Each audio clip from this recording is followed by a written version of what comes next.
Saudara tak terima motor ditendang orang tak dikenal, kelompok pemuda menganiaya seorang petani hingga tewas di Buton, Sulawesi Tenggara.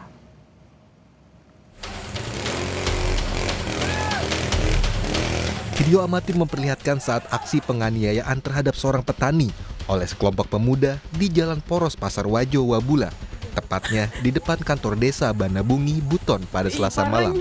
Korban bahkan ditikam hingga tak sadarkan diri. Sempat dilarikan warga ke rumah sakit, namun nyawa korban tak tertolong akibat luka senjata tajam.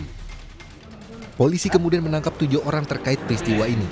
2 diantaranya ditetapkan sebagai pelaku penikaman dan pemukulan terhadap korban. Ya, malam itu juga kami melakukan penyelidikan dan interogasi terhadap masyarakat di sekitar TKP. Saat itu kami mengamankan 7 orang yang diduga mengetahui terjadinya tindak pidana tersebut. Dari 7 orang kami periksa, kami menetapkan 2 orang pelaku yang mengetahui, yang mengetahui dan melakukan tindak pidana penganiayaan dan penikaman. Peristiwa bermula saat sepeda motor milik rekan pelaku ditendang orang tak dikenal usai pulang acara. Aksi penendangan motor tersebut lantas memicu keributan yang berujung perkelahian hingga menyebabkan korban tewas. Devriatno Neke, Kompas TV, Buton, Sulawesi Tenggara.